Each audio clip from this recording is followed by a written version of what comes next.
Lorsque Maya Rehea vit 12 SUV noirs rouler dans la ruelle étroite devant son atelier de réparation délabré à l'aube, leurs phares transperçant le brouillard de Chicago comme les yeux d'un prédateur, elle pensa que sa vie était finie la nuit précédente.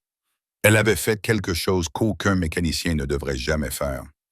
Elle avait touché la fille de Konstantin Vulov, le parrain de la mafia le plus redouté de Chicago, sans permission. Le fauteuil roulant sur mesure de la jeune fille, d'une valeur de 85 000 $ et construit par les meilleurs ingénieurs que l'argent pouvait acheter, était censé être intouchable. Mais Maya avait vu quelque chose qui leur avait échappé à tous. Quelque chose qui l'avait poussé à miser tout ce qui lui restait, c'est-à-dire pas grand-chose. À présent, alors que des hommes en costume noir encerclèrent son atelier, leurs armes à peine dissimulées sous leurs vestes sur mesure, et qu'un homme aux yeux aussi froids que l'hiver sibérien s'avançait, Maya comprit qu'elle avait soit accompli un miracle, soit signé son arrêt de mort.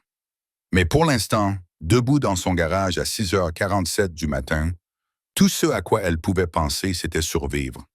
Le grondement commença faiblement, comme un tonnerre lointain roulant sur le lac Michigan, puis s'intensifia jusqu'à faire trembler les vitres fissurées de sa petite boutique.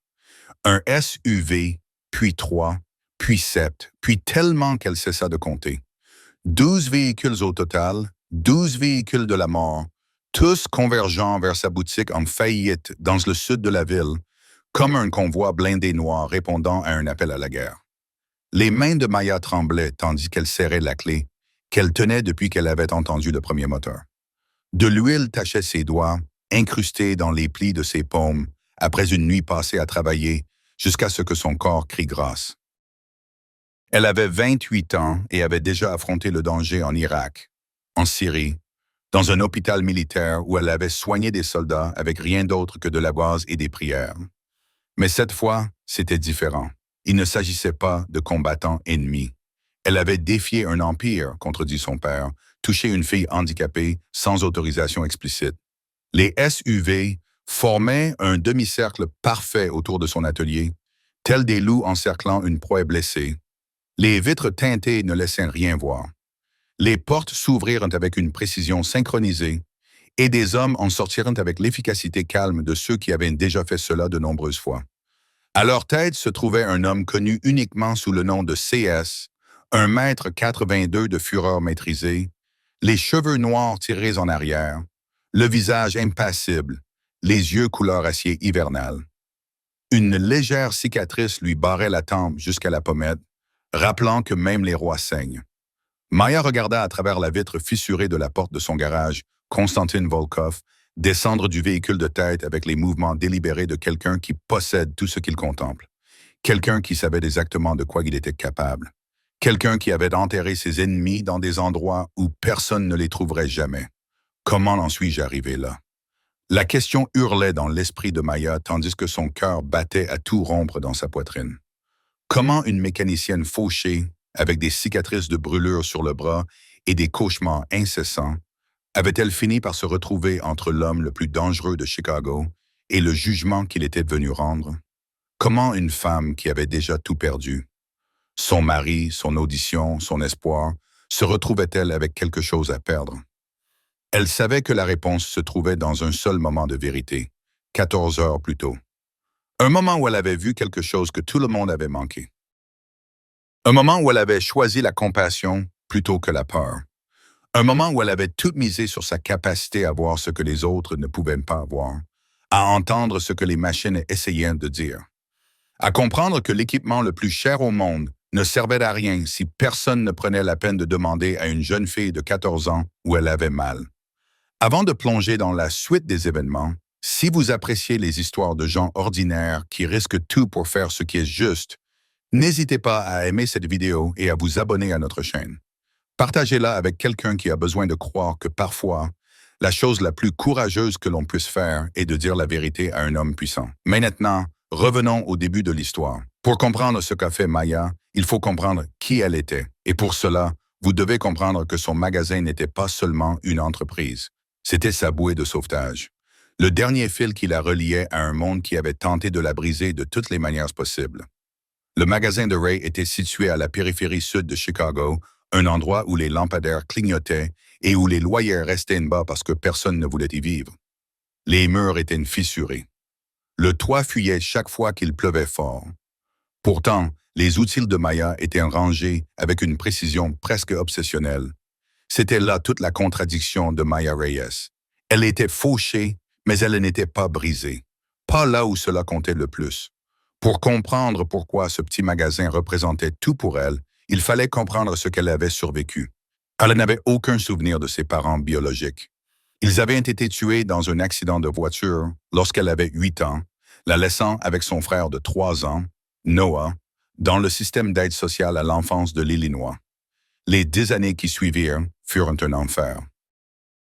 7 familles d'accueil différentes, certaines indifférentes, d'autres violentes. Maya apprit à protéger Noah de son propre corps, à prendre les coups qui lui étaient destinés, car Noah était différent.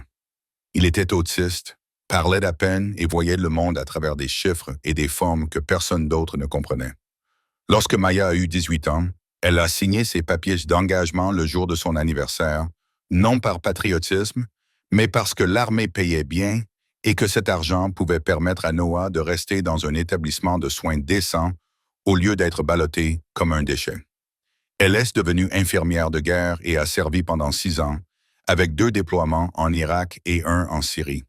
Dans les hôpitaux de campagne remplis de sang et de cris, Maya a appris la leçon la plus importante de sa vie. Elle a appris à voir ce que les autres ne voyaient pas. Un rythme cardiaque irrégulier alors que la machine indiquait que tout allait bien. Une blessure cachée sous la peau qui ne saignait pas. Un soldat qui disait ne pas souffrir, mais qui mourait lentement à l'intérieur. C'est également là qu'elle a rencontré Jacob. Jacob Reyes, un mécanicien de véhicules militaires dont le sourire lui faisait oublier qu'il se trouvait au milieu de l'enfer. Ils se sont mariés lors d'une petite cérémonie sur la base, en présence uniquement de leurs camarades soldats. 2 courtes années de bonheur, puis tout s'est terminé un après-midi près de Damas. Le convoi dans lequel ils voyageaient cachait un engin explosif improvisé. Maya était à l'arrière, Jacob à l'avant. Quand elle a vu le flash, Jacob s'était déjà retourné et avait jeté son corps sur le sien pour la protéger de l'explosion. Il est mort dans ses bras 37 secondes plus tard.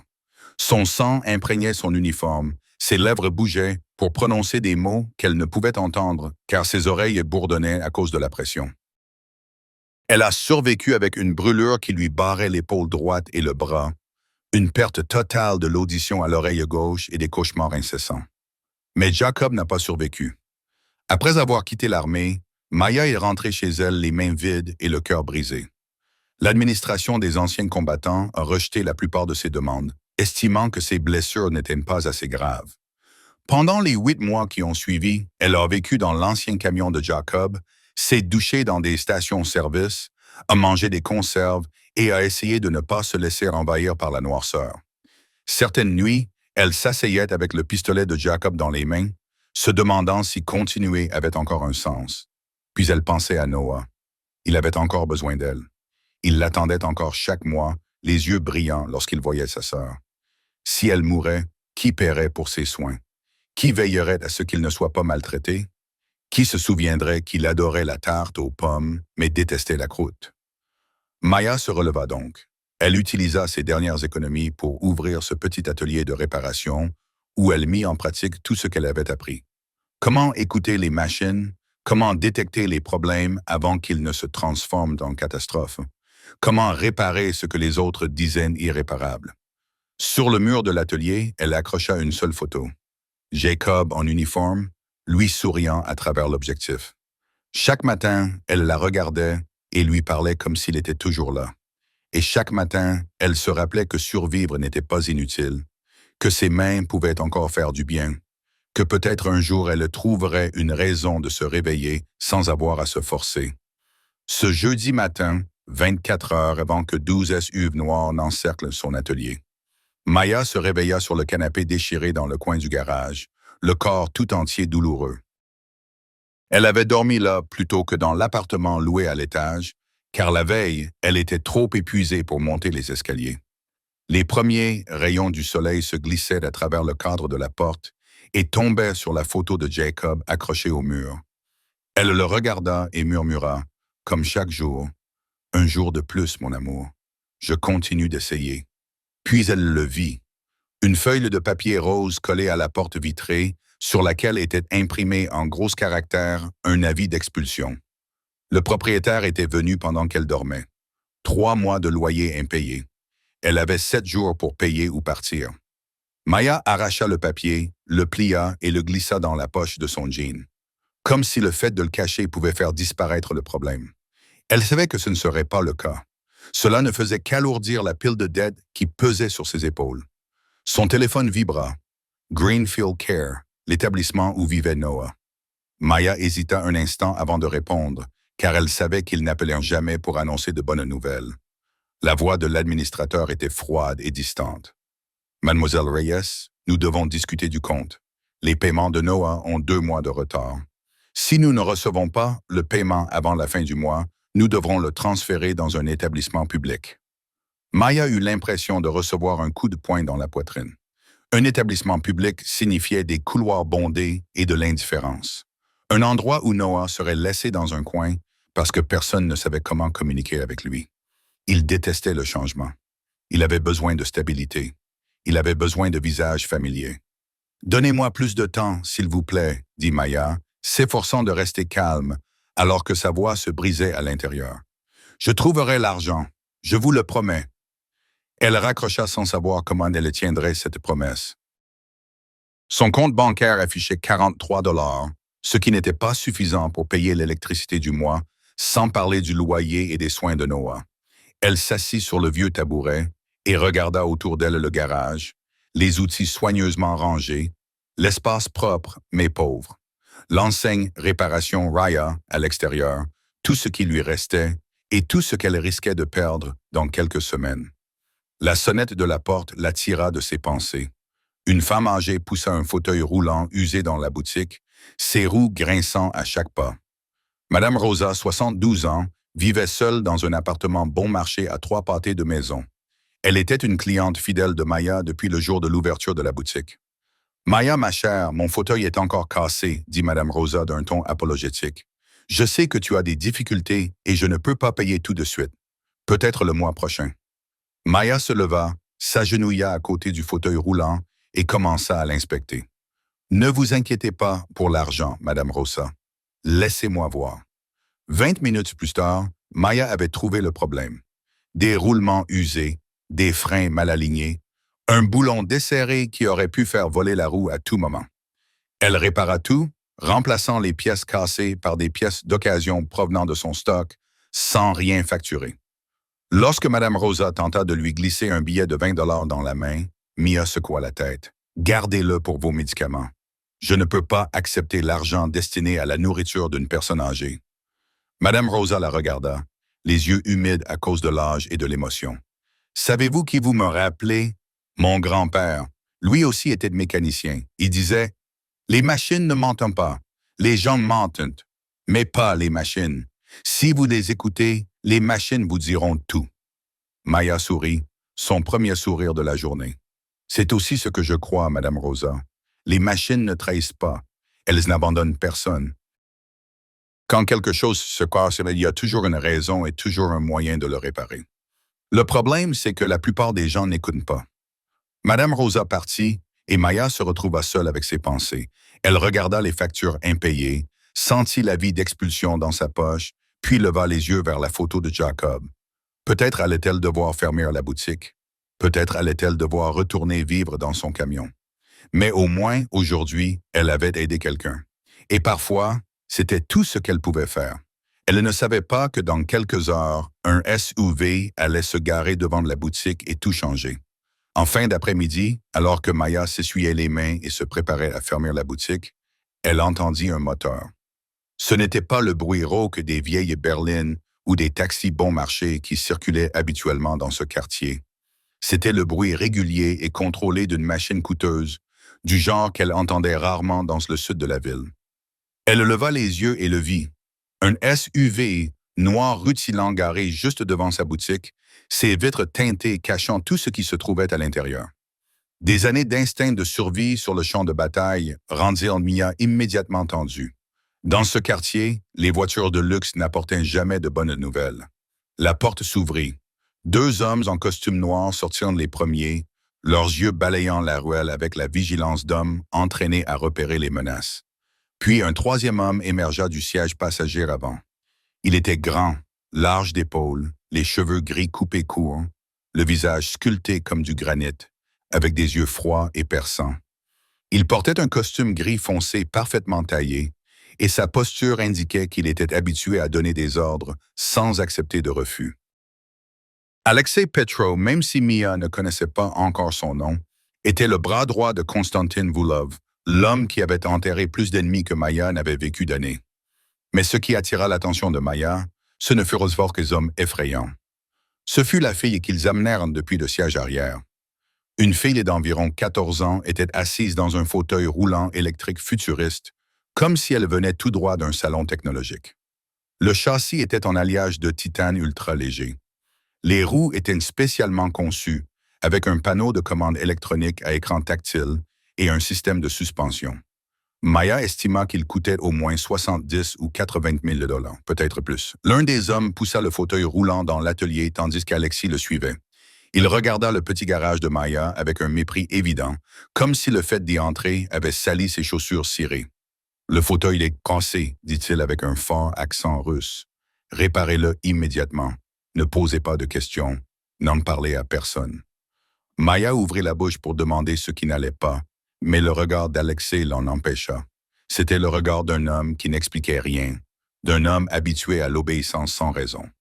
N'importe quel autre mécanicien se serait incliné et se serait mis au travail, mais Maya ne regarda pas d'abord le fauteuil roulant. Elle regarda la jeune fille et vit ce que ces hommes n'avaient pas remarqué. La jeune fille avait de longs cheveux noirs soigneusement attachés en arrière, une peau pâle comme quelqu'un qui manque de soleil, et des yeux gris froids identiques à ceux d'une personne que Mia allait bientôt rencontrer. Mais ce n'était pas son apparence qui avait attiré l'attention de Mia. C'était sa façon de s'asseoir. Ses épaules étaient légèrement inclinées vers la gauche. Sa main droite agrippait l'accoudoir comme si elle s'accrochait à quelque chose. Sa mâchoire était crispée d'une manière que Mia connaissait trop bien. C'était la façon dont les gens s'asseyaient lorsqu'ils essayaient de supporter la douleur sans que personne ne s'en aperçoive. Mia l'avait vu chez des soldats blessés sur des civières qui faisaient semblant d'aller bien pour que leurs camarades ne s'inquiètent pas. Elle l'avait vu chez elle-même après l'explosion, souriant aux médecins et disant que tout allait bien, alors qu'à l'intérieur, elle hurlait. Cette fille souffrait, pas un peu, mais d'une douleur qui faisait partie de sa vie. Elle était si constante qu'elle ne se souvenait plus de ce que c'était de ne pas souffrir. Et personne ne le remarquait. Les hommes autour d'elle ne voyaient que le fauteuil coûteux. Ils voyaient la technologie, l'argent, ce que la richesse pouvait acheter. Ils ne voyaient pas la fille assise dedans. Personne ne lui demandait comment elle se sentait. Maya s'agenouilla, se mettant à la hauteur des yeux de la jeune fille au lieu de se tenir debout devant elle comme les autres. Elle regarda directement dans ses yeux gris, qui essayaient de trop cacher. « Bonjour, dit Maya doucement. Je m'appelle Maya. Comment t'appelles-tu? » La jeune fille eut l'air surprise, comme si personne ne lui avait jamais posé une question aussi simple. Alexa s'apprêta à l'interrompre, mais Maya leva la main sans se retourner. « C'est à elle que je parle, pas à toi. » Le silence s'étira. Les deux hommes derrière posèrent la main sur leurs armes. Alexei plissa les yeux d'un air menaçant, mais pour la première fois depuis longtemps, quelqu'un voulait sincèrement entendre la fille parler. « Mila, » répondit la fille d'une voix faible, comme si elle avait peur d'être entendue. « Je m'appelle Mila. » Maya sourit à Mila, son premier sourire sincère de la journée. « Bonjour Mila, qu'est-ce qui ne va pas avec ta chaise pour que tu sois ici? » La jeune fille ouvrit la bouche pour répondre, mais Alexa l'interrompit. « Le système de contrôle fonctionne mal. Parfois, il ne répond pas aux commandes. Réparez-le. » Maya ne se retourna pas pour le regarder. Elle garda les yeux fixés sur Mila, observant la réaction de la jeune fille à la réponse d'Alexis, et elle vit exactement ce qu'elle cherchait. Ma n'acquiesça pas. Elle ne secoua pas non plus la tête en signe de désaccord. Elle se contenta de se taire, les yeux gris baissés, comme si elle était habituée à ce que les autres parlent à sa place, habituée à ce que personne ne lui demande son avis. « Mila, » dit Maya d'une voix douce mais ferme, « peux-tu me dire où ton fauteuil te fait mal? » Alexa s'approcha.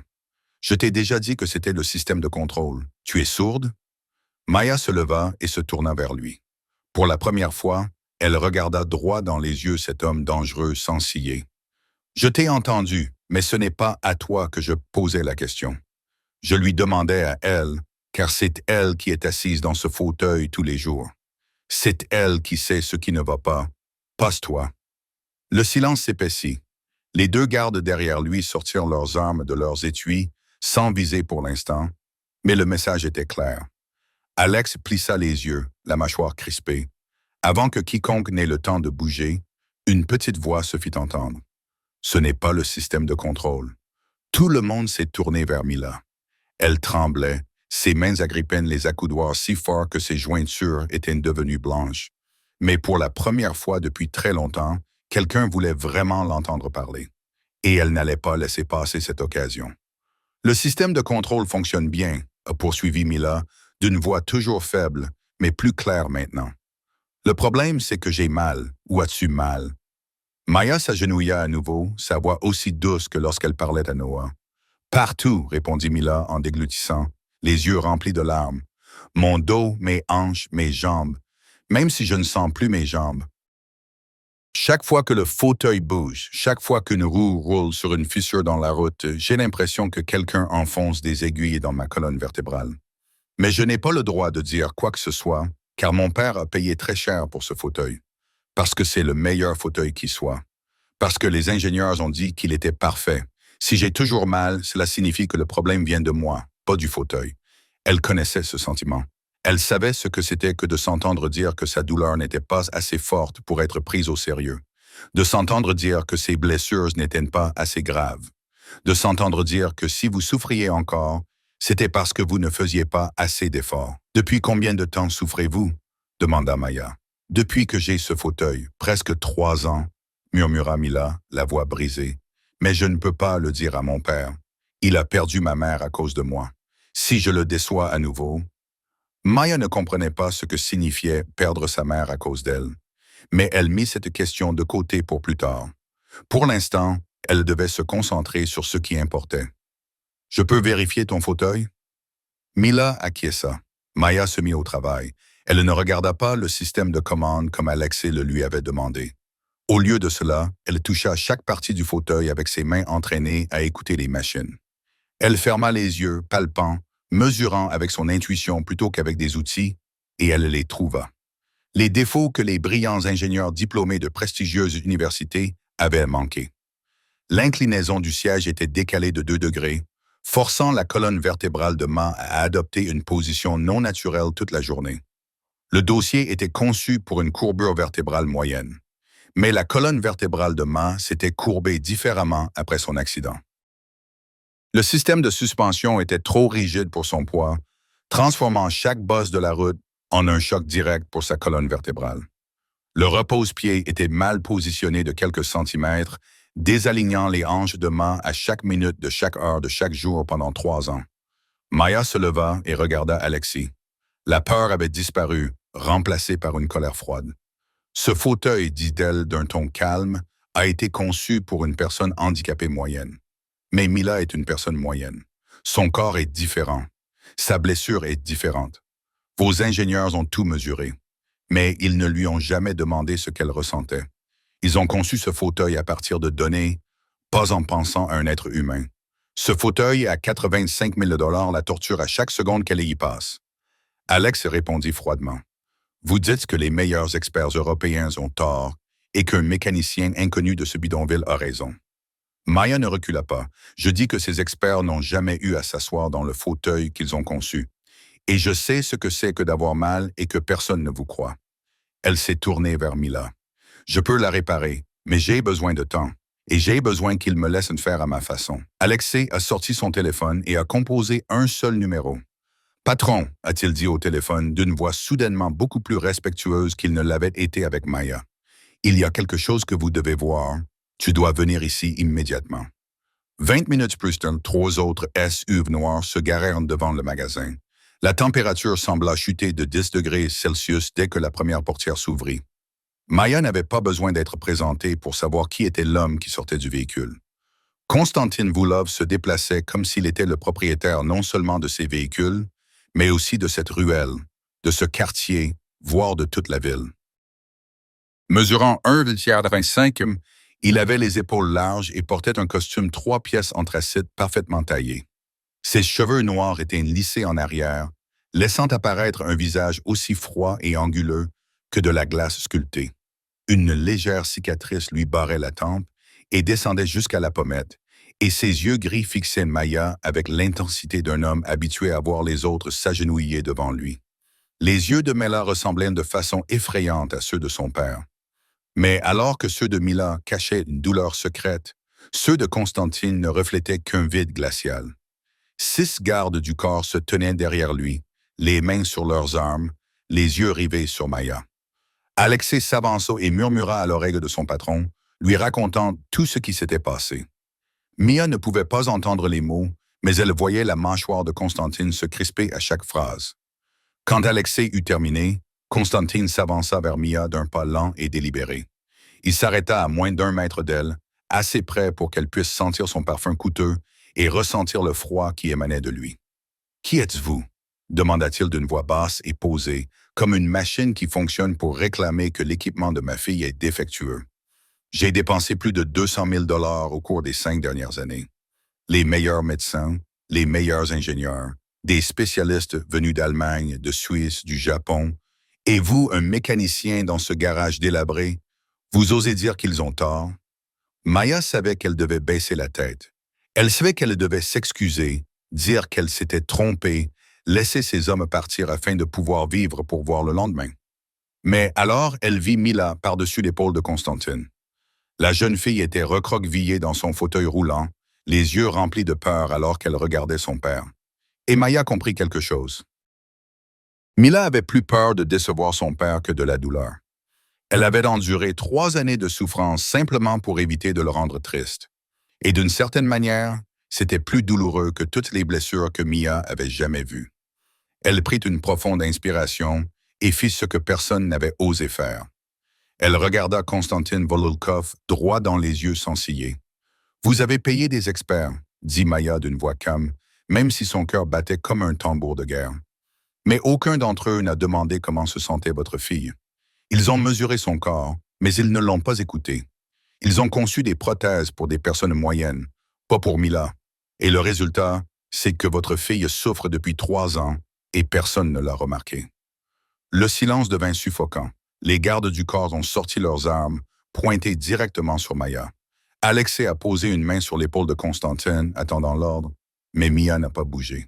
« Savez-vous qui je suis » a demandé Constantine, sa voix plus froide que son regard. Maa hochait la tête. « Je le sais, et je m'en fiche. Tout ce qui m'importe, c'est que votre fille souffre et que personne ne veut le voir. » Constantine s'est approché. L'espace entre eux n'était plus que de quelques centimètres. « N'avez-vous pas peur de mourir » Maya s'est souvenue des nuits où elle était assise, le pistolet de Jacob entre les mains. Elle s'est souvenue des 8 mois passés à vivre dans un camion, se demandant si cela valait la peine de se réveiller le lendemain.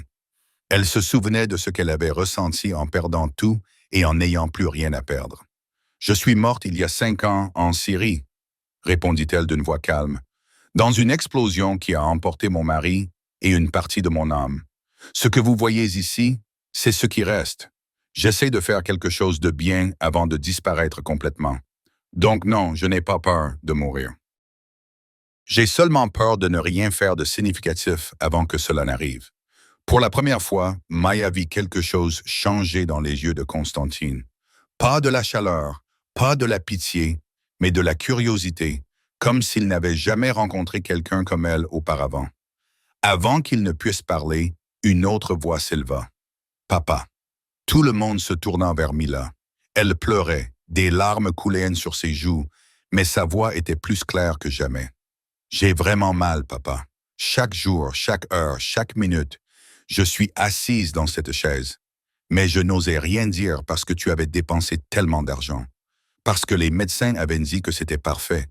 Parce que si j'avais encore mal, cela signifiait que c'était ma faute, pas la leur. » Constantine resta figée. Maya vit pour la première fois la carapace de glace qui recouvrait son visage se fissurer, révélant ce qui se cachait dessous. La douleur, la culpabilité, la peur d'un père réalisant qu'il avait échoué sans le savoir. « Pourquoi ne m'as-tu rien dit » demanda-t-il d'une voix rauque. Parce que tu as perdu maman à cause de moi, sanglota Mila. Je ne voulais pas que tu penses que tu m'avais perdu aussi. Je ne voulais pas te décevoir. Je ne voulais pas que tu me regardes et que tu vois une chose de plus que tu ne pouvais pas réparer. Maya observa et comprit beaucoup de choses à la fois. La mère de Mila était morte. Mila s'en voulait et avait enduré sa douleur en silence, car elle pensait que son père avait déjà suffisamment souffert. Constantine se tourna vers Mia, et cette fois, son regard n'était plus froid. Il exprimait quelque chose que Maya ne s'attendait pas à voir chez un chef mafieux. Le désespoir. Pouvez-vous arranger ça? Demanda-t-il. Maya acquiesça.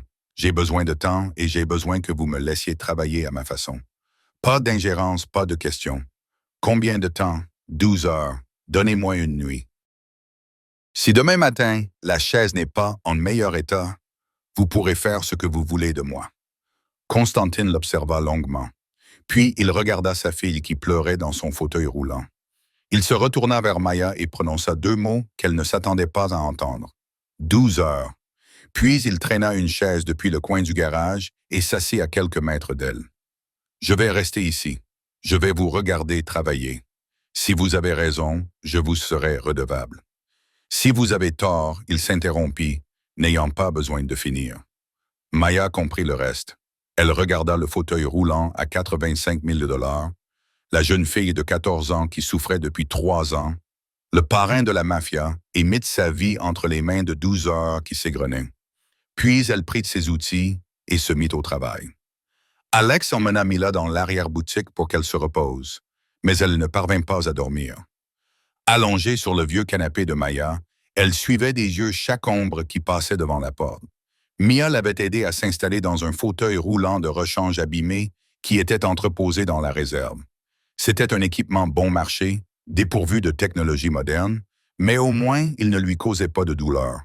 Puis elle retourna à la chaise à 85 000 $ et commença le vrai travail. Elle la démonta pièce par pièce. D'abord, la coque extérieure en alliage de titane, puis le système de contrôle électronique, les circuits imprimés, le câblage, les capteurs.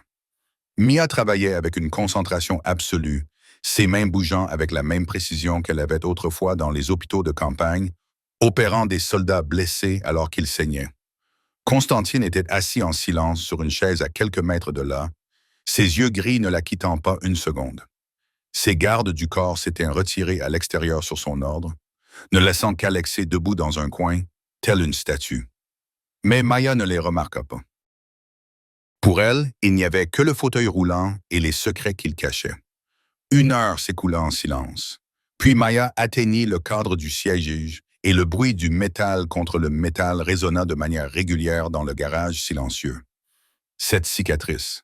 La voix de Constantine rompit soudainement le silence. « Est-ce que tu l'as eue lors de l'explosion dont tu as parlé? » Maya marqua une pause, puis continua son travail. Elle ne le regarda pas. Oui. Elle remonta sa manche, révélant la cicatrice de brûlure qui s'étendait de son épaule jusqu'à son coude. La peau était plissée, décolorée, irrégulière, comme de la cire de bougie fondue puis durcie. Le carburant s'est enflammé, dit-elle d'un ton neutre, comme si elle racontait l'histoire de quelqu'un d'autre. Mon mari m'a poussé hors du centre de l'explosion. Il a pris presque tout le choc. Je n'ai été touché que par le bord du feu, mais cela suffit pour que je m'en souvienne à jamais. Constantine resta silencieux pendant un long moment. « Ton mari est mort, Jacob. » Il s'appelait Jacob. Maya s'arrêta et regarda la photo accrochée au mur. « Il est mort dans mes bras. 37 secondes. Assez longtemps pour que je voie la lumière s'éteindre dans ses yeux. Assez longtemps pour qu'il essaye de dire quelque chose que je n'ai pas pu entendre parce que mes oreilles bourdonnaient.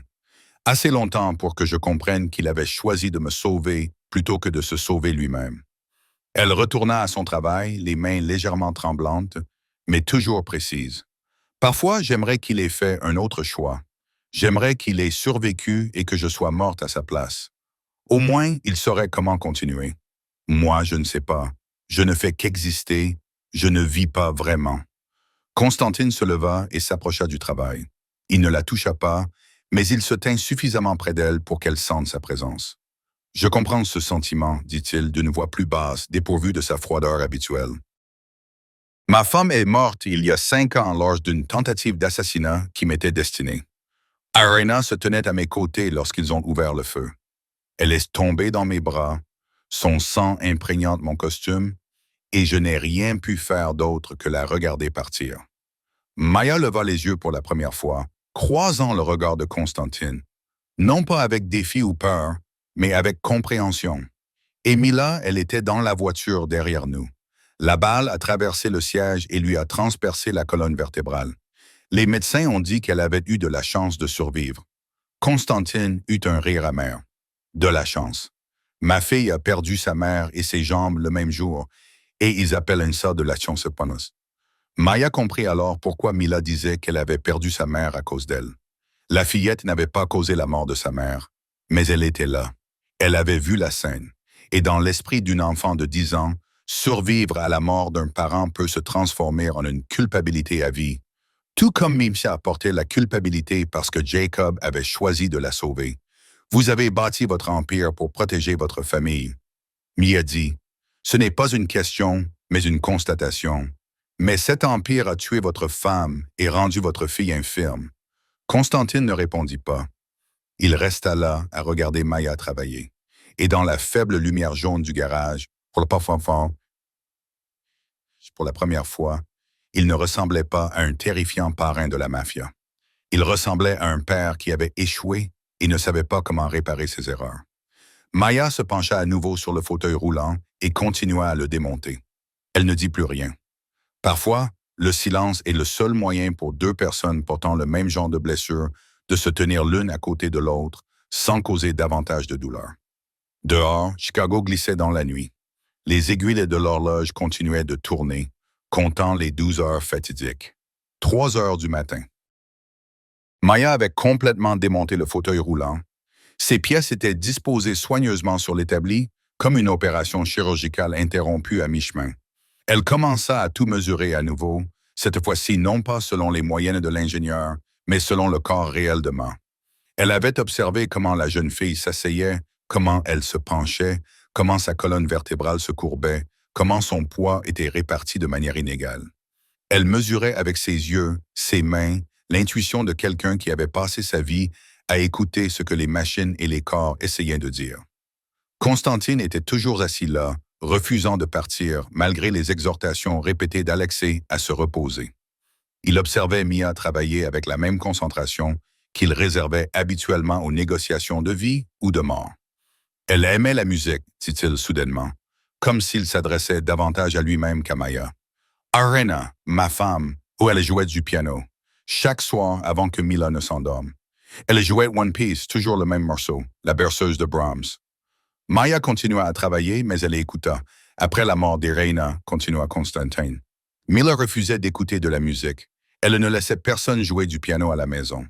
La pièce où se trouve le piano de ma femme est fermée à clé depuis 5 ans. Je n'ai pas le courage d'y entrer, et Mila non plus.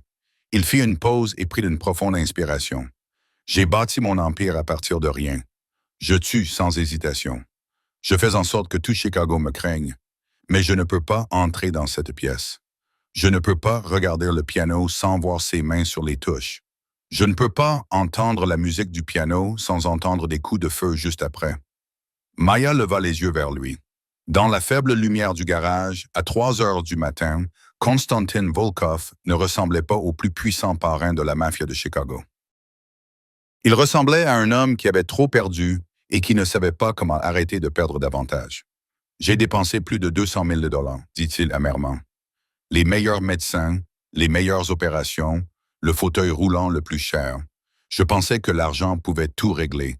Je pensais que si je payais assez, ma fille ne souffrirait pas. Mais depuis 3 ans, elle souffre tous les jours, et je ne l'ai jamais su parce que je ne lui ai jamais demandé. » Il baissa les yeux vers ses mains. Des mains qui avaient étranglé des hommes, signé des condamnations à mort, bâti un empire. Je suis le pire père du monde. Maya posa ses outils et le regarda dans les yeux. Vous n'êtes pas un mauvais père. Vous êtes un père qui ne sait pas écouter. Il y a une différence. Un mauvais père se moque de savoir si son enfant souffre. Vous vous en souciez. Mais vous ne savez pas comment lui demander. Et Mila vous aime suffisamment pour endurer la douleur plutôt que de vous décevoir. Ce n'est pas un échec, c'est un malentendu, et les malentendus peuvent être résolus. Constantine l'observa longuement, et pour la première fois de la soirée, Maya vit le coin de sa bouche se relever légèrement. Ce n'était pas un sourire, seulement l'ombre d'un sourire qui avait disparu depuis longtemps et qui tentait de renaître. Tu m'as parlé comme si je ne pouvais pas te tuer à tout moment. Maya haussa les épaules. Si tu avais voulu me tuer, tu l'aurais déjà fait. Le fait que tu sois toujours assis ici à m'écouter signifie que tu ne veux pas ma mort. Tu veux que ta fille cesse de souffrir, et cela te rend différent des vrais monstres. Elle retourna à son travail, et le temps continua de s'écouler. 4 heures du matin, 5 Maya remonta le fauteuil roulant en y apportant des modifications qu'aucun manuel n'enseignait. Elle modifia l'angle du siège. 2 degrés pouvaient faire la différence entre la douleur et le confort. Elle remodela le dossier pour l'adapter à la courbure unique de la colonne vertébrale de Ma. Après la blessure, elle a remplacé le système de suspension par un autre plus souple, adapté au poids léger de la jeune fille. Elle a déplacé le repose-pied de quelques centimètres, juste assez pour que les hanches de Ma ne soient plus désalignées. De petits changements, mais c'étaient précisément ceux que les brillants ingénieurs avaient négligés. Ils avaient conçu un modèle standard. Maya avait conçu un modèle sur mesure pour Mila. À 6h15 du matin, l'aube commençait à poindre alors que Maya serrait le dernier boulon. Elle se redressa, le dos endolori, les yeux brûlants de fatigue, mais le fauteuil roulant devant elle était à nouveau en parfait état. « C'est fini », dit-elle d'une voix rauque. « Amenez Mila. » Alex se rendit dans l'arrière-boutique et revint avec Mila dans le vieux fauteuil roulant de rechange. Elle n'avait pas dormi de la nuit, ses yeux étaient rouges et gonflés d'avoir pleuré. Mais lorsqu'elle vit son propre fauteuil entièrement remonté, elle sembla plus anxieuse qu'espérante. 3 années de souffrance avaient appris à Mila à ne pas s'attendre à de bonnes choses. Chaque fois que quelqu'un promettait de l'aider, elle était à nouveau déçue. Elle avait appris à ne plus espérer, afin de ne plus être anéantie. Maya s'agenouilla devant elle, croisant son regard effrayé. « Tu n'as pas à me croire, dit-elle doucement. Tu dois seulement essayer. Si ça fait encore mal, dis-le-moi. Je continuerai à le réparer jusqu'à ce qu'il soit parfait. Tu n'as plus besoin de souffrir en silence. » Myla regarda Maya, puis son père qui se tenait à côté d'elle, le visage tendu, puis revint vers le fauteuil roulant. Elle prit une profonde inspiration et acquiesça. Maya et Alexa aidèrent Ma à passer lentement de l'ancien fauteuil à celui qui avait été réparé. Mia observa chaque changement dans l'expression de la jeune fille comme si elle lisait un livre. Mila s'installa.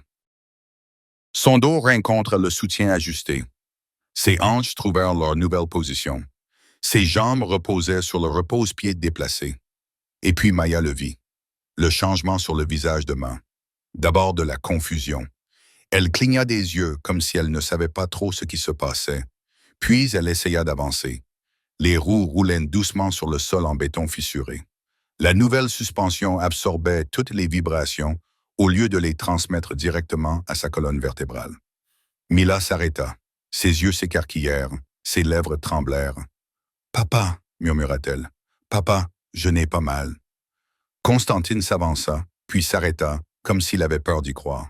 « Qu'est-ce que tu as dit? Je n'ai pas mal, papa. » Mila répéta plus fort, la voix brisée par les larmes. « Pour la première fois depuis que j'ai ce fauteuil, je suis assise et je n'ai pas mal. Je bouge et je n'ai pas mal. Je n'ai plus l'impression d'avoir des aiguilles plantées dans le dos. Papa, je n'ai plus mal. » Elle fondit en larmes. Ce n'étaient pas les pleurs de douleur que Maya avait vus la nuit précédente, mais des sanglots de soulagement. 3 ans d'endurance, 3 ans de silence, 3 ans à se dire que c'était sa faute, qu'elle n'était pas assez forte, qu'elle n'avait pas le droit de se plaindre. Tout cela se déversa en larmes incontrôlables sur les joues de la jeune fille de 14 ans. Constantine resta figé pendant un instant. Puis le mur qu'il avait construit pendant 5 ans, le mur de glace d'un parrain de la mafia qui ne montrait jamais ses émotions, s'effondra complètement. Il tomba à genoux à côté de la chaise de sa fille, les mains tremblantes, et il pleura. Maya n'aurait jamais imaginé voir cela. Constantine Vulov, l'homme que tout Chicago craignait. L'homme qui avait enterré d'innombrables ennemis, agenouillé sur le sol en béton à celle d'un garage en ruine, pleurant comme un enfant. Il prit sa fille dans ses bras, les épaules secouées de sanglots, la gorge déchirée par des sanglots brisés. 5 ans, dit-il à travers ses larmes. 5 ans que tu souffrais et je ne le savais pas. 5 ans que tu souffrais seul. Je suis désolé. Je suis tellement désolé. Je suis tellement désolé. Ce n'est pas ta faute, murmura Mila en le serrant fort dans ses bras. Ce n'est la faute de personne. Ce qui compte, c'est que je ne souffre plus. Maya recula, les yeux humides, même si elle essayait de ne pas pleurer. En les regardant, elle sentit quelque chose qu'elle croyait mort depuis longtemps commencer à revivre dans sa poitrine, un sens, une raison de continuer. Alexis se tenait dans un coin, le visage impassible. Mais Maya le vit déglutir et se détourner. Même les hommes les plus durs ont leurs limites. Après un long moment, Constantine se leva. Il se tourna vers Maya, les yeux rougis, mais plus froids. Quelque chose de nouveau y vivait, de la gratitude, du respect, peut-être le germe de quelque chose de plus profond. « Vous avez fait ce que des centaines d'experts n'ont pas pu faire, » dit-il d'une voix rauque. « En une nuit, avec un garage délabré et de vieux outils, vous avez rendu à ma fille quelque chose que je croyais perdu à jamais. » Maya secoua la tête. « Je n'ai fait que ce qu'ils auraient dû faire dès le début.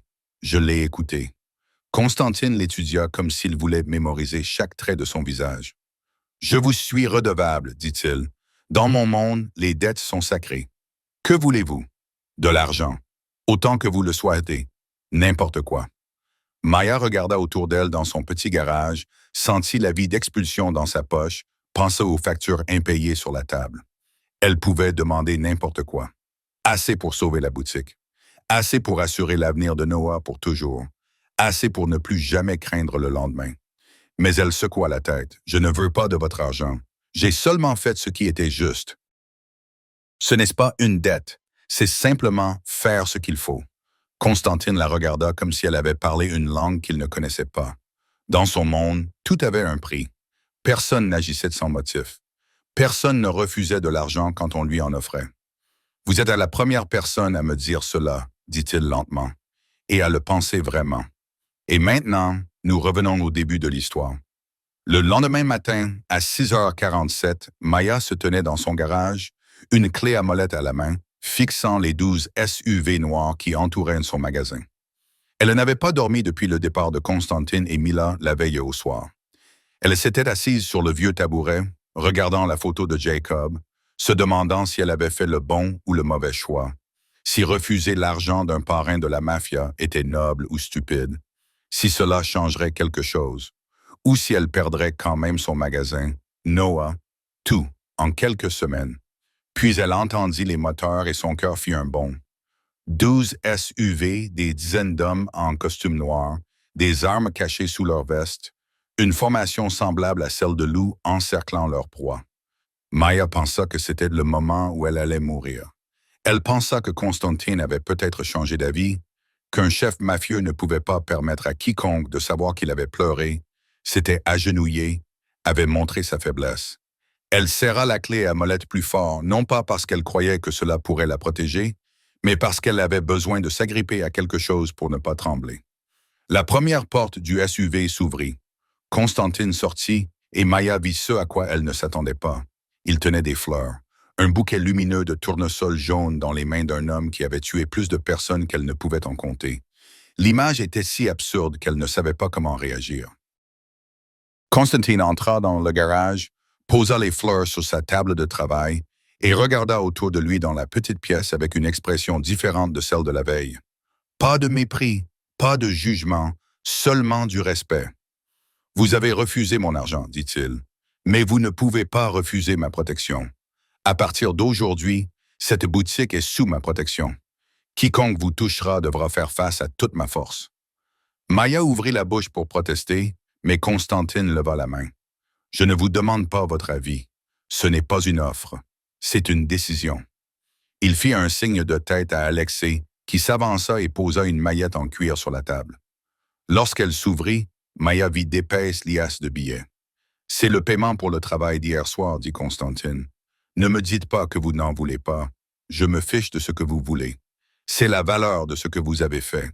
Vous méritez d'être payé. Prenez-le. » Avant que Maya n'ait le temps de répondre, Alexa posa un dossier à côté. Je me suis renseigné sur vous, continua Constantine. Je sais pour votre frère Noah. Greenfield Care. 2 mois de retard. Maya sentit son sang se glacer dans ses veines. Il avait enquêté sur elle. Il savait pour Noah. Il connaissait sa plus grande faiblesse.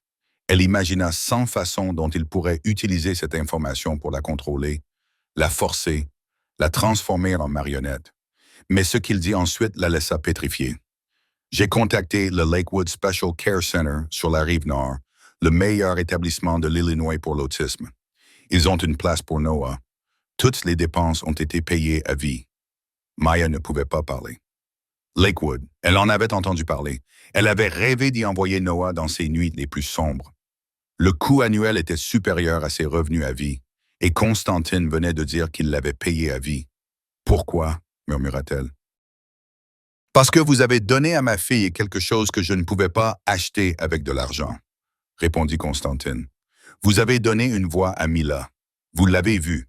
Vous l'avez traitée comme un être humain et non comme un problème à résoudre. Il s'approcha d'elle, ses yeux gris rivés sur les siens. « Et vous m'avez donné la chance de voir ma fille sourire pour la première fois en 5 ans. Savez-vous quand Mila a souri pour la dernière fois? Quand sa mère était encore en vie. Tu as redonné ce sourire à ma fille. Aucune somme d'argent ne suffirait à te rembourser, mais je peux essayer. » Les larmes coulaient sur les joues de Maya avant qu'elle ne puisse les retenir. Elle pensa à Noah, qui avait attendu toutes ces années, les yeux brillants à chaque fois qu'elle lui rendait visite. Elle pensa à lui vivant quelque part où les gens le comprenaient, où on s'occupait bien de lui, où on lui donnait une chance de grandir au lieu de simplement exister. Elle pensa à ne plus rester éveillée la nuit à s'inquiéter des factures médicales. « Merci », dit-elle doucement. C'était tout ce qu'elle pouvait dire, 2 mots. Mais Constantine comprit. Il acquiesça, et pour la première fois, Maya le vit sourire. Pas le sourire froid du pouvoir, mais le sourire d'un père qui avait retrouvé l'espoir. « Mila veut vous rendre visite, dit-il. Elle veut apprendre comment vous travaillez. Je l'amènerai si tu es d'accord. » Maya le regarda, puis regarda les tournesols, puis la mallette remplie d'argent, puis le dossier Lakewood. Elle ne savait pas ce que l'avenir lui réservait, mais pour la première fois depuis longtemps, elle sentait qu'il y avait peut-être un avenir. 3 mois passèrent comme dans un rêve que Maya osait à peine croire réel. Le garage de Raya n'était plus un bâtiment délabré sur le point d'être saisi. Constantine avait envoyé des ouvriers pour tout rénover, remplacer le toit, repeindre les murs, installer des portes en verre solide. Mais il avait conservé l'ancienne enseigne parce que Maya avait insisté. « C'est toujours mon garage », lui avait-elle dit. « J'accepte votre aide, mais je ne veux pas que cela devienne autre chose. » Constantine accepta sans discuter, et Maya se rendit compte que c'était quelque chose qu'il faisait rarement pour qui que ce soit. La nouvelle du mécanicien qui avait réparé un fauteuil roulant de 85 000 $ en une nuit se répandit rapidement dans la communauté des personnes handicapées de Chicago. Le premier à venir fut un ancien combattant avec une prothèse de jambe mal ajustée, envoyé par des amis. Maya passa 4 heures à réajuster l'ensemble du dispositif, et lorsque l'homme fit ses premiers pas sans douleur depuis 2 ans, il pleura dans l'atelier. Puis une mère célibataire a amené son fils de 8 ans atteint de paralysie cérébrale. Son fauteuil roulant, hérité d'un programme caritatif, était totalement inadapté. Maya a travaillé toute la nuit sans rien facturer. Et le lendemain matin, le garçon a souri pour la première fois depuis des mois. Peu à peu, l'atelier de Maya est devenu le lieu où venaient les personnes abandonnées par le système. Elle n'a pas fait de publicité, elle n'en avait pas besoin. Le bouche à oreille a fonctionné et chaque semaine, de plus en plus de personnes ont frappé à sa porte, le regard empreint d'espoir et de désespoir. Maya aidait tous ceux qu'elle pouvait, et pour ceux qui n'avaient pas d'argent, elle ne demandait rien. Constantine le savait et ne disait rien, s'assurant simplement que l'atelier soit toujours approvisionné en pièces et en outils. Mila venait 3 fois par semaine. Au début, elle se contentait de s'asseoir et de regarder Maya travailler, ses yeux gris suivant chaque mouvement avec curiosité. Puis elle a commencé à poser des questions. « Pourquoi faites-vous cela de cette façon? Comment cela fonctionne-t-il? Comment savez-vous ce qui doit être réparé? » Maya lui expliquait tout avec une patience qu'elle ne se connaissait pas. Elle découvrit que Mila était extrêmement intelligente. Son esprit fonctionnait d'une manière que Maya n'avait jamais vue. La jeune fille pouvait regarder un dessin et immédiatement pointer ce qui n'allait pas. Elle pouvait entendre une explication une seule fois et s'en souvenir pour toujours.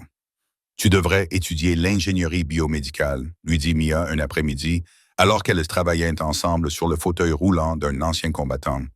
Tu as l'esprit qu'il faut pour ça. Tu pourrais concevoir des appareils pour des personnes comme toi et les perfectionner dès le départ. Myla regarda Mia avec des yeux qui s'illuminèrent d'une manière que Mia n'avait pas vue depuis que sa mère était en vie. Tu penses que je pourrais le faire?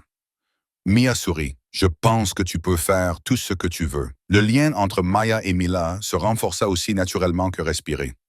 Une jeune fille de 14 ans qui avait perdu sa mère trouva en Maya la chaleur dont elle rêvait. Et Maya, qui avait perdu son mari et n'avait jamais eu d'enfant, trouva en Ma un but qu'elle ne savait pas qu'elle recherchait. Quant à Constantine, il trouva de plus en plus de raisons de se rendre à l'atelier. Au début, il disait que c'était pour venir chercher Ma, puis il a dit que c'était pour vérifier la sécurité. Ensuite, pour s'assurer que Maya avait suffisamment de fournitures. Mais Maya a remarqué qu'il arrivait souvent plus tôt que nécessaire et restait plus longtemps que prévu. Il s'asseyait dans un coin avec son ordinateur portable, faisant semblant de travailler alors qu'il observait en réalité Maya et Ma interagir. Parfois, il lui apportait du café, un café cher provenant d'un café du nord de la ville que Maya n'aurait jamais pu s'offrir. Parfois, il restait jusqu'au soir, l'aidait à fermer la boutique, puis restait debout à discuter avec elle sous les faibles lumières de la rue, jusqu'à ce qu'Alexei lui rappelle ses rendez-vous. Il parlait de tout et de rien. De Mila, de Noah, qui s'épanouissait à Lakewood et commençait à communiquer davantage pour la première fois, du travail de Maya, de fragments de leur passé, partagés lentement comme les morceaux de deux images brisées.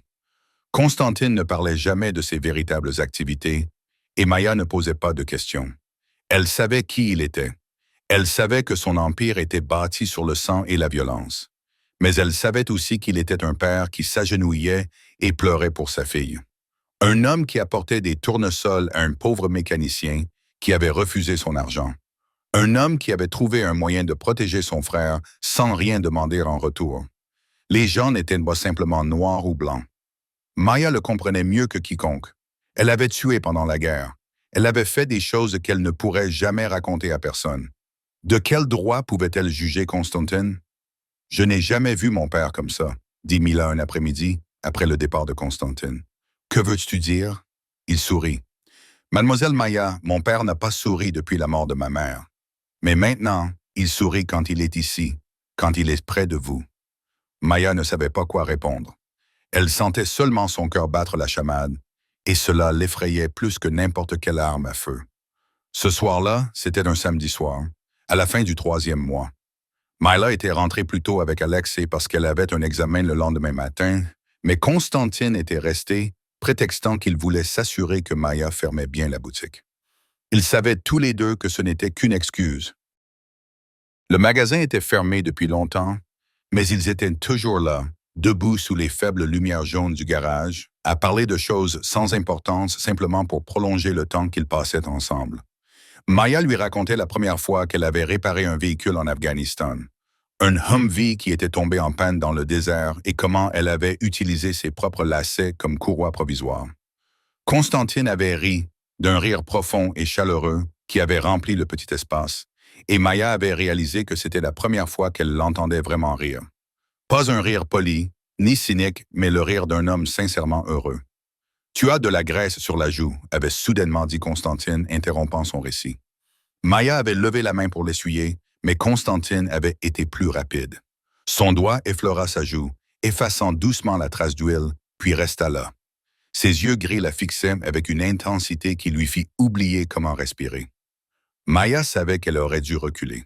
Elle savait que c'était une ligne qui, une fois franchie, ne pourrait jamais être effacée.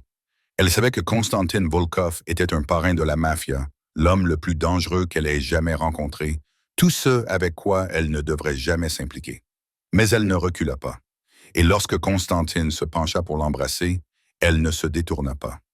Le baiser commença doucement, prudemment, comme s'ils avaient tous deux peur de briser quelque chose de fragile.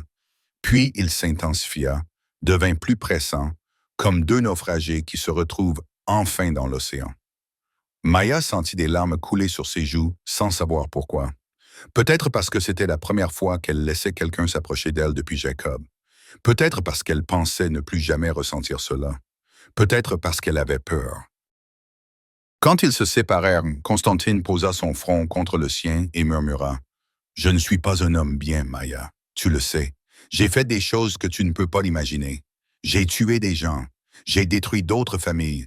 Je ne mérite pas ta pureté. » Mia posa sa main sur sa poitrine, au-dessus de son cœur.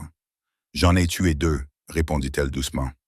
À la guerre. » Je regardais la lumière s'éteindre dans leurs yeux et continuais à marcher. Je ne suis pas pur non plus. La seule différence, c'est que le sang sur mes mains est accepté par le gouvernement, contrairement au tien. Constantine la regarda comme si elle était le seul miracle qui restait dans un monde qui avait oublié les miracles. « Tu es la seule chose dans ma vie que je ne peux pas acheter avec de l'argent, dit-il. « C'est peut-être pour ça que j'ai de la valeur, répondit Maya. Et pour la première fois depuis longtemps, elle sourit sans culpabilité. Il ne savait pas qu'à 2 pâtés de maison de là, une voiture noire était garée dans l'ombre et qu'une paire d'yeux observait tout à travers des jumelles infrarouges. Yuri Koslov baissa les jumelles et sourit, le sourire d'un prédateur qui venait de trouver sa proie. Il avait 40 ans, des traits anguleux, une cicatrice traversant son nez et des yeux noirs comme un puits sans fond. Il était le rival de Constantine, chef mafieux depuis plus de 10 ans, et la guerre entre leurs empires avait coûté la vie à d'innombrables personnes des 2 côtés. Mais Constantine avait toujours gagné. Il avait toujours une longueur d'avance, sans aucune faiblesse à exploiter. Jusqu'à présent. Yuri sortit son téléphone et appela l'un de ses hommes. « Trouve tout ce que tu peux sur ce mécanicien, » ordonna-t-il calmement, comme s'il lisait une liste de courses. « Sa famille, ses amis, ses proches, tout ce qui peut nous être utile. » Il semblait que le loup Vulov avait enfin montré son ventre mou, et Yuri Klov n'était pas du genre à laisser passer une occasion. Il démarra la voiture et s'enfonça dans la nuit de Chicago, l'esprit déjà occupé à élaborer des plans. Un mécanicien. Intéressant. Après toutes ces années, Constantine avait enfin quelque chose à perdre. 2 semaines après ce baiser, la vie de Maya semblait aller mieux que jamais. Elle et Constantine n'étaient officiellement rien. Mais quelque chose se formait entre eux. Quelque chose qu'ils avaient tous 2 trop peur de nommer. Mala avait commencé à l'appeler Mademoiselle Maya au lieu de Mademoiselle Reyes. Noah faisait des progrès à Lakewood, prononçant pour la première fois une phrase complète avec ses soignants. La boutique de Mia était plus fréquentée que jamais et elle avait embauché 2 anciens combattants handicapés pour l'aider. Tout allait enfin pour le mieux jusqu'à ce matin-là. Mia reçut un appel de Lakewood à 7h15. La voix du directeur, M. Reyes, tremblait au bout du fil. Quelqu'un est venu ici avec des papiers de transfert. Ils ont dit qu'ils étaient autorisés par vous. Nous avons essayé de vous appeler pour confirmer, mais nous n'avons pas pu vous joindre. Lorsque nous avons vérifié à nouveau, ils étaient partis. En entendant le nom de Noah, le cœur de Maya fit un bond. Le sang dans ses veines se transforma en glace. « Qui ?» demanda-t-elle d'une voix étranglée. « Qui a emmené mon frère ?»« Je ne sais pas. Les documents semblaient invalides. Je suis vraiment désolé. Vraiment. » Maya n'entendit pas la suite. Elle raccrocha et resta là, debout dans le magasin silencieux, avec l'impression que quelqu'un lui avait retiré tout l'air de ses poumons. Noah, son frère, la seule famille qui lui restait, la seule personne qu'elle avait juré de protéger au péril de sa vie. Son téléphone vibra, un numéro inconnu. Elle répondit avec des mains qu'elle ne pouvait contrôler. « Bonjour, Maya. » La voix de l'homme était inconnue, avec un fort accent russe, grave et froide comme une tombe. « Je pense que nous devons parler. »« Où est Noah ?» hurla Maya. « Si tu touches à mon frère, je te jure que ton frère est en sécurité pour l'instant. » La voix l'interrompit. « Il restera en sécurité si tu coopères. Je suis Yuri Klov. Tu as peut-être entendu mon nom par ton nouvel amant. » Maya connaissait ce nom. Constantine l'avait déjà mentionné. Pas beaucoup, mais suffisamment pour qu'elle comprenne que Yuri était son ennemi le plus dangereux. L'homme qui voulait sa mort plus que tout au monde. « Que voulez-vous » demanda-t-elle, s'efforçant de rester calme malgré sa voix qui se brisait. « C'est simple. Je veux que vous veniez me rencontrer seul. N'en parlez pas à Constantine. Ne venez pas avec des gardes du corps. Venez seul. Si je vois le moindre signe que vous l'avez contacté, votre frère mourra. Si vous appelez la police, votre frère mourra. Si vous faites quoi que ce soit d'autre que venir ici seul, votre frère mourra. Vous comprenez? Maya comprit. Elle comprenait mieux que quiconque. Ce n'était pas la première fois qu'elle était poussée à bout. Ce n'était pas la première fois qu'elle devait choisir entre la vie et la mort. Mais c'était la première fois que la vie menacée n'était pas la sienne. C'était celle de Noah. L'adresse, dit-elle. Yuri lui donna une adresse dans la banlieue sud de Chicago, une zone industrielle abandonnée connue pour être son territoire. « Tu as 2 heures, dit-il avant de raccrocher. Maya resta immobile pendant un long moment, le téléphone toujours collé à l'oreille, bien que la ligne fût coupée. Elle pensa à Constantine, songea à l'appeler, à tout lui raconter, à le laisser venir avec son armée pour sauver Noah. Mais elle se souvint alors de l'avertissement de Yuri. S'il avait des gens qui la surveillaient, et elle était sûre que c'était le cas, tout contact avec Constantine pourrait coûter la vie à Noah. Et elle pensa à autre chose. Si Constantine venait la chercher, il affronterait Yuri. Il y aurait une guerre. Il y aurait du sang. Et si Constantine mourait à cause d'elle, si elle devenait la raison pour laquelle Mila perdait une autre personne, elle ne se le pardonnerait jamais. Jacob était déjà mort pour elle une fois. Elle ne pouvait pas laisser cela se reproduire. Elle ne pouvait pas laisser un autre homme sacrifier sa vie pour elle. Maya regarda la photo de Jacob accrochée au mur. « Je suis désolée, murmura-t-elle. Je m'apprête à faire la chose la plus stupide de ma vie, mais je n'ai pas le choix. » Elle prit le vieux camion de Jacob derrière le magasin, le véhicule qu'elle avait gardé pendant 5 ans, même s'il fonctionnait à peine. Elle partit sans se retourner, sans laisser de message, sans prévenir personne. 2 heures plus tard, elle se gara devant un entrepôt abandonné dans la banlieue où 4 SUV noirs attendaient et où des dizaines d'hommes armés montaient la garde.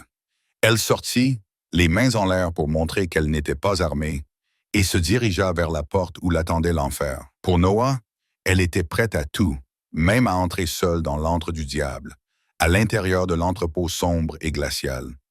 L'odeur de moisi et de rouille frappa Maya dès qu'elle franchit la porte en fer. 2 hommes la saisirent de chaque côté et la guidèrent le long d'un long couloir éclairé par des ampoules vacillantes jusqu'à ce qu'ils s'arrêtent devant une grande pièce qui avait autrefois été le bureau de la direction. Yuri Club était assis là, sur une chaise en cuir placée au centre de la pièce, tel un trône dans son enfer personnel. Il était exactement comme Maya l'avait imaginé, avec un visage aux traits anguleux, une cicatrice sur le nez, des yeux noirs insondables et le sourire d'un prédateur savourant l'instant avant de frapper. Derrière lui, dans un coin, Maya aperçut Noah, son frère, recroquevillé sur une chaise en plastique, les mains liées derrière le dos, les yeux fermés, son corps se balançant doucement d'une manière qu'elle ne connaissait que trop bien. Noah était paniqué. Il détestait le changement, détestait les étrangers, détestait les bruits et les lumières inconnues. Et maintenant, il était piégé dans le pire cauchemar que son esprit particulier pouvait imaginer. « Noah !» cria Maya, la voix brisée. « Regarde-moi, je suis là, je te ramène à la maison. » Noah ouvrit les yeux à sa voix, et pendant 1 seconde, ils s'illuminèrent avant de s'assombrir de peur lorsqu'il vit les hommes armés autour de lui. « Surette !» murmura-t-il en tremblant. « Ramène-moi à la maison. Je veux rentrer à la maison. »« Comme c'est touchant, » dit Yuri d'un ton moqueur. « Quel bel amour fraternel. Mais d'abord, nous avons une affaire à régler, mademoiselle Maya. Que voulez-vous? » Maya se tourna vers lui, s'efforçant de calmer sa voix qui bouillonnait à l'intérieur. « Si vous voulez de l'argent, je n'en ai pas. Si vous voulez me tuer pour faire du mal à Constantine, faites-le. Mais libérez d'abord mon frère. Il est innocent. Il ne comprend même pas ce qui se passe. » Yuri rit, le son froid résonnant dans la pièce vide. « Je ne veux pas de votre argent, et je ne veux pas vous tuer. Du moins, pas encore. Je veux quelque chose de bien plus précieux. Je veux Constantine Voulov. » Il se leva et marcha lentement vers elle, ses yeux noirs fixés sur les siens. « Savez-vous depuis combien de temps Constantine et moi nous battons? 12 ans. 12 ans que j'essaye de le faire tomber, mais il n'avait aucun point faible. Sa femme est morte. Sa fille laisse garder comme une princesse dans une forteresse. Il était un mur impénétrable jusqu'à ce que tu apparaisses. » Yuri s'arrêta à quelques centimètres d'elle, assez près pour qu'elle sente l'odeur du cigare et du whisky dans son haleine. Tu es sa faiblesse. Pour la première fois en 12 ans, Constantine Voulov a quelque chose à perdre. Il t'aime. Et l'amour, ma chère Maya, est l'arme la plus dangereuse au monde lorsqu'il est utilisé à bon escient. Je ne comprends pas ce que vous dites, répondit Maya, cachant sa peur dans sa voix. Je ne suis qu'une mécanicienne. Je n'ai aucune valeur pour vous. Oh, mais si, sourit Yuri. Vous n'avez rien à faire. Restez simplement ici. Lorsque Constantine se rendra compte de votre disparition, il deviendra fou à vous chercher. Il agira de manière imprudente, commettra des erreurs. Et lorsqu'il se précipitera ici pour vous sauver, je l'attendrai avec toutes mes forces. Avec les pièges que j'aurai tendus, il mourra à cause de toi, et son empire sera à moi. Maya sentit le sang dans ses veines se transformer en glace. C'était un piège. Depuis le début, elle n'était pas la cible. Elle était l'appât, et si elle ne faisait rien, Constantine tomberait dans le piège et mourrait. « J'ai fait ce que tu m'as demandé, » dit Maya, la voix tremblante mais ferme. « Je n'ai pas contacté Constantine. Je suis venu seul. Il ne sait pas que je suis ici. Je sais. » Yuri acquiesça. « Mais penses-tu qu'il ne remarquera pas ton absence? Penses-tu que la petite Mila ne demandera pas pourquoi mademoiselle Maya n'est pas venue?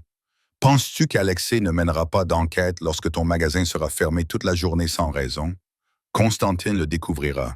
Ce n'est qu'une question de temps, et quand il le découvrira, il viendra. » Yuri retourna s'asseoir, se servit un verre de whisky et le but calmement.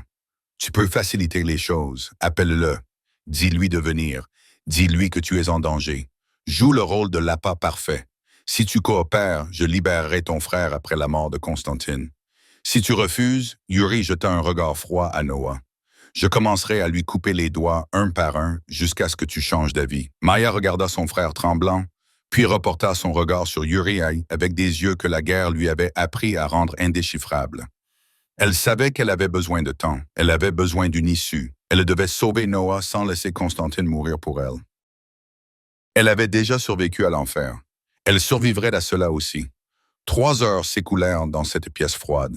Maya était attachée à une chaise à côté de Noah, les 2 frères et sœurs se tenant la main à travers les cordes, et elle lui murmura des paroles rassurantes dont elle ne savait même pas si elles étaient vraies. « Je te ramènerai à la maison. Tout ira bien. Fais-moi confiance. » Yuri était assis là, sirotant son whisky, attendant avec la patience d'un prédateur qui sait que sa proie viendra d'elle-même. Il ne savait pas que Maya avait passé ces 3 heures à faire ce que l'armée lui avait appris il y a longtemps. Observer, compter les gardes, mémoriser l'emplacement des portes, trouver les failles dans la sécurité et, surtout, desserrer lentement la corde en tournant son poignet selon l'angle qu'elle avait appris lors de son entraînement de survie. À 20 minutes en voiture, Konstantin Vulov perdait la tête. Mila avait appelé mademoiselle Maya à 15 heures pour lui demander des informations sur les devoirs, mais personne n'avait répondu. Le magasin était fermé. Le camion de Maya avait disparu. Aucun message, aucune note. Alex a enquêté et découvert que Noah avait été enlevé de Lakewood par des personnes munies de faux documents. Constantine a immédiatement su qu'il s'agissait de Yuri. Seul Yuri était assez imprudent et stupide pour s'en prendre à l'un des siens. « Trouvez-la », a ordonné Constantine d'une voix glaciale, tandis que ses yeux brûlaient d'une fureur que personne n'avait jamais vue auparavant. « Mettez la ville sens dessus-dessous s'il le faut. Je veux savoir où elle est dans l'heure qui suit. » 40 minutes plus tard, l'un des espions de Constantine lui indiqua l'emplacement de l'entrepôt. Yuri n'était pas aussi doué pour se cacher qu'il le pensait. Ou peut-être voulait-il être trouvé. Il voulait que Constantine se précipite dans le piège qu'il lui avait tendu. Mais Yuri avait sous-estimé une chose. Konstantin Vulov n'était pas du genre à se précipiter dans un piège sans avoir un plan. Et il n'était pas venu seul. Il avait amené une armée. La première explosion retentit à 18h47, exactement 12 heures après que Maya eut reçu l'appel de Yuri. La porte d'entrée de l'entrepôt fut détruite par les explosifs, et dans ce moment de chaos, Maya passa à l'action. Elle avait suffisamment desserré les cordes pour libérer une main. Elle tira violemment, ignorant la douleur causée par la peau déchirée de son poignet, et se libéra, tandis que tout le monde autour d'elle paniquait à cause des coups de feu à l'extérieur. Le garde le plus proche se retourna au bruit. Mais Maya fut plus rapide. 6 années d'entraînement militaire ne s'étaient pas évaporées simplement parce qu'elle avait quitté l'armée. Elle lui donna un coup de pied dans le genou, le déséquilibrant, puis enroula la corde desserrée autour de son cou par derrière. Il s'effondra, inconscient, et Maya lui arracha son arme des mains. Elle se tourna vers Noah, les mains tremblantes, et coupa ses liens. Regarde-moi seulement. Ne regarde rien d'autre.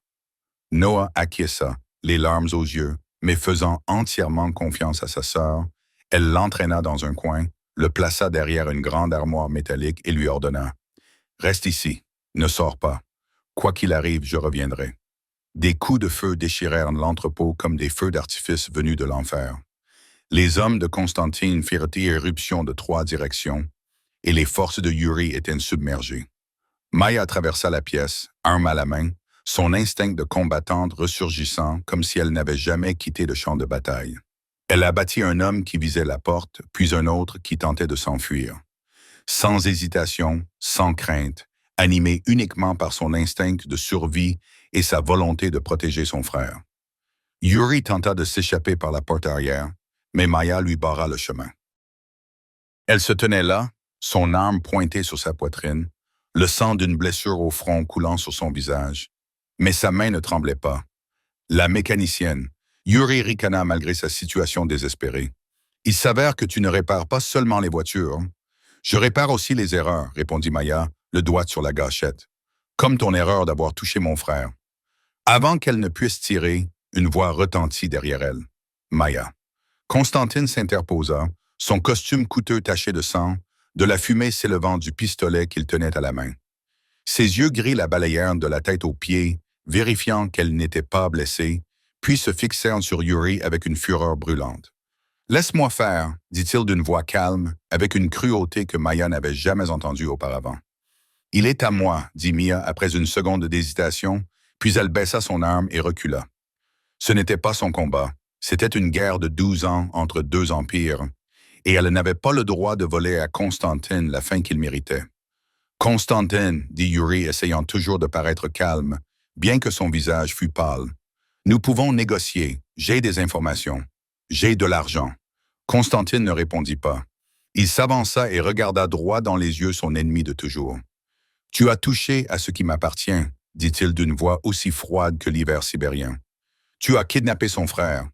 Tu as menacé de torturer un innocent pour la forcer à me trahir. Il n'y a pas de négociation possible pour cela. » Yuri ouvrit la bouche, mais le coup de feu retentit avant qu'il n'ait pu parler. Une balle entre les yeux. Le chef mafieux rival s'effondra sur le béton froid, les yeux noirs fixant la mort. 12 ans de guerre prirent fin en un instant. Constantine se tourna vers Maya et le masque de glace sur son visage se brisa. Il traversa la pièce et la serra dans ses bras, comme s'il craignait qu'elle ne disparaisse s'il la lâchait. « Ne refais jamais ça, murmura-t-il dans ses cheveux, la voix tremblante. « Ne disparais jamais sans me prévenir. J'ai cru que je t'avais perdu. J'ai cru que j'avais encore perdu quelqu'un. »« Mon frère, dit Maya à travers ses larmes. Noah est toujours dans la pièce. » Constantine fit signe à Alexei, qui partit immédiatement le chercher. Quelques minutes plus tard, Noah fut ramené, tremblant et pleurant, mais indemne. Maya enlaça son frère, les larmes coulant sur son visage, et pour la première fois depuis des heures, elle se permit de respirer. Ils quittèrent l'entrepôt dans l'obscurité, laissant le corps de Yuri et les débris à Constantine et ses hommes. Noah fut installé dans une voiture sous la surveillance d'Alexei. Plus calme maintenant qu'il était avec sa sœur, il s'endormit rapidement sur la banquette arrière, épuisé. Maya roula seule avec Constantine, silencieuse pendant tout le trajet du retour. Elle regardait par la fenêtre Chicago défiler dans la nuit et sentit son corps se mettre à trembler à mesure que l'adrénaline s'estompait. Elle avait tué quelqu'un ce soir, pour la première fois depuis la Syrie. Elle pensait ne plus jamais avoir à le faire. La voiture s'arrêta devant l'appartement terrasse de Constantine, au lieu de la boutique de Mia. Elle ne s'y opposa pas. Elle n'avait plus la force de s'opposer à quoi que ce soit. Noah fut emmené dans un salon privé pour se reposer, accompagné d'un soignant professionnel. Maya fut conduite par Constantine dans son bureau, où il ferma la porte et se tourna vers elle sous la lumière jaune et chaleureuse. « Pourquoi ?» demanda-t-il, d'une voix qui n'était pas en colère, mais seulement fatiguée et blessée. « Pourquoi ne m'as-tu pas appelé? Pourquoi y es-tu allé seul? Sais-tu que tu as failli mourir? Sais-tu ce que j'ai pensé quand j'ai réalisé que tu avais disparu? » Maya le regarda et, pour la première fois, Elle vit Konstantin Vulov non pas comme un puissant parrain de la mafia, mais comme un homme terrifié à l'idée de perdre la femme qu'il aimait, tout comme elle avait autrefois craint de perdre Jacob, tout comme elle craignait de perdre Noah. Parce que je ne pouvais pas te laisser mourir pour moi, dit-elle à travers ses larmes. Yuri voulait m'utiliser comme appât. Il voulait que tu te précipites dans un piège pour me sauver. Et je savais que tu le ferais. Je savais que tu viendrais même en sachant que c'était un piège. Je ne pouvais pas laisser cela arriver. J'ai perdu Jacob parce qu'il a choisi de me sauver plutôt que de se sauver lui-même. Je ne pourrais pas survivre à une nouvelle tragédie de ce genre. Je ne pouvais pas laisser un autre homme mourir à cause de moi. Constantine s'approcha, posa ses mains sur ses épaules et la regarda droit dans les yeux. « Ce n'est pas à toi de décider, dit-il d'un ton ferme mais doux. Ce n'est pas à toi de décider si j'ai le droit de me sacrifier pour toi. C'est mon choix. Et je choisirai toujours de te sauver. Piège ou pas, même si je dois affronter le monde entier, parce que tu es la seule chose qui compte pour moi à part Mila. Tu es ce dont je ne savais pas avoir besoin avant de t'avoir. » Des larmes coulaient sur le visage de Maya. Elle avait été forte pendant trop longtemps, seule pendant trop longtemps, et maintenant quelqu'un lui disait qu'elle n'avait pas à l'être, et elle ne savait pas comment réagir. « J'ai peur, murmura-t-elle. J'ai peur de te perdre. J'ai peur que Mila perde quelqu'un d'autre. J'ai peur d'être ta faiblesse et de te faire du mal. » Constantine la prit dans ses bras, la serrant comme si elle était la chose la plus précieuse au monde. « Tu es ma faiblesse, admet-il, mais tu es aussi ma force. Avant toi, je ne faisais qu'exister. J'ai bâti un empire, détruit des ennemis, mais je ne vivais pas. Tu m'as donné une raison de vivre. Tu as donné à Mila une raison de sourire. Tu as donné à ma famille brisée une chance de guérir. Je ne te perdrai pas, jamais. » Il s'écarta légèrement, prit son visage entre ses mains et essuya ses larmes. « À partir d'aujourd'hui, toi et Noah êtes sous ma protection absolue. Ce n'est pas une transaction, ce n'est pas une dette, mais parce que je t'aime et que je ferai tout pour te protéger. » Maya plongea son regard dans les yeux gris remplis d'émotions qu'il avait cachés pendant des années. Elle posa sa main sur son cœur et sentit qu'il battait fort. « Je t'aime aussi, murmura-t-elle. Je ne sais pas si c'est fou. Je ne sais pas si nous avons un avenir, mais je t'aime. » Constantine se pencha et l'embrassa. Et à ce moment-là, dans le luxueux penthouse surplombant Chicago la nuit, deux âmes meurtries trouvèrent enfin la paix dans les bras l'une de l'autre. Un an plus tard, la vie de Maya Reyes avait changé d'une manière qu'elle n'aurait jamais osé imaginer. Reyes Repairs n'était plus un petit garage dans le sud de la ville. Il était devenu le plus grand centre d'assistance médicale pour les personnes handicapées de Chicago. Il comptait plus de 20 employés, pour la plupart des vétérans qui, comme Maya, avaient autrefois été abandonnés par le système.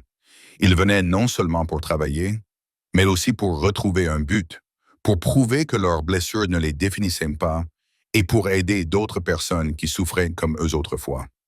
Ma travaillait toujours tous les jours, réparait toujours personnellement les appareils les plus complexes, s'agenouillait toujours pour regarder chaque patient dans les yeux et lui demandait comment il se sentait. Elle n'avait jamais oublié la leçon que le fauteuil roulant de Ma lui avait enseignée. Même l'équipement le plus cher au monde n'a aucun sens si personne n'écoute la personne qui l'utilise. Noah vivait dans un appartement près du centre de Maya, avec des soignants professionnels présents 24 heures sur 24. Il avait fait des progrès remarquables au cours de l'année écoulée, parlant davantage, communiquant mieux et commençant même à travailler à temps partiel au centre de Maya. Son don pour les chiffres s'est avéré inestimable pour la conception et l'ajustement des équipements. Pour la première fois de sa vie, Noah avait un travail, un but, un endroit où il avait sa place. Mila a été acceptée dans le programme d'ingénierie biomédicale de l'Université Northwestern avec une bourse complète. À 15 ans, elle était la plus jeune étudiante de sa classe. Pourtant, personne n'a été surpris lorsqu'elle a obtenu les meilleures notes. « Je veux concevoir des appareils comme ceux que Mademoiselle Maya a réparés pour moi », a déclaré Mila lors de la cérémonie d'admission. Mais dès le début, pour que personne n'ait à souffrir comme j'ai souffert. Maya était assise au premier rang ce jour-là, les larmes aux yeux, regardant la jeune fille qu'elle aimait comme sa propre fille monter sur scène. Constantine était assis à côté d'elle, lui tenant la main, et lorsqu'ils se sont regardés, aucun mot n'était nécessaire. Ils avaient parcouru un long chemin pour arriver à ce moment. Maya et Constantine n'ont pas eu de mariage fastueux, Ils n'avaient pas besoin de diamants ni d'un millier d'invités. Ils avaient seulement besoin de savoir qu'ils se réveilleraient chaque matin l'un à côté de l'autre, que lorsque les cauchemars viendraient, quelqu'un les tiendrait dans ses bras et leur dirait que tout irait bien. Constantine avait commencé à orienter son empire vers la légitimité. Non pas parce que Maya le lui avait demandé. Elle ne l'avait jamais fait, mais parce qu'il voulait être digne d'elle. Il voulait que Ma soit fière de son père. Il voulait construire quelque chose au lieu de seulement détruire. Je ne peux pas changer le passé, avait-il dit à Mia un soir tard, mais je peux choisir l'avenir et je choisis un avenir avec toi. Ce soir-là, 1 an après que Maya soit entrée dans l'antre de Yuri pour sauver son frère, elle se tenait sur le toit du penthouse de Constantine, regardant le coucher de soleil teinter Chicago de rouge. Maya était assise à côté d'elle et expliquait un nouveau modèle de fauteuil roulant à Noah, qui l'écoutait attentivement, hochant la tête et prononçant des chiffres qu'eux seuls comprenaient. Constantine se tenait derrière Maya, les bras autour de sa taille, le menton posé sur son épaule. « À quoi penses-tu » murmura-t-il. Maya jeta un coup d'œil à la photo de Jacob qu'elle gardait toujours dans son portefeuille, puis à sa nouvelle famille, et le remercia. Elle lui dit doucement, « Merci de m'avoir sauvé ce jour-là, car sans toi, je ne serais pas ici. Je ne t'aurais pas rencontré. Je n'aurais pas Mila, Noah et tout ça. » Constantine la serra plus fort dans ses bras. Il avait choisi la bonne personne à sauver. Maya sourit, et pour la première fois depuis des années, ce sourire n'était pas empreint de culpabilité. Elle avait appris que parfois, les choses les plus brisées ne sont pas les machines, mais les gens. Et parfois, la meilleure façon de les réparer n'est pas de les remplacer, mais d'écouter, de rester, de ne pas abandonner. Elle n'avait pas réparé Constantine Vouloff. Elle avait simplement été la première à voir en lui plus qu'un monstre, et c'était peut-être tout ce dont il avait besoin. L'histoire de Maya nous enseigne que tout le monde porte des blessures que personne ne peut voir. Mais ce qui importe, ce n'est pas de savoir si elles guérissent, c'est de savoir si nous osons nous ouvrir pour que quelqu'un d'autre puisse les voir. Et quand nous voyons les blessures d'autrui, si nous osons nous arrêter et demander où ça fait mal. Maya l'a fait pour Mila et cela a tout changé. Si cette histoire vous a touché, abonnez-vous et activez les notifications pour ne pas manquer nos vidéos quotidiennes.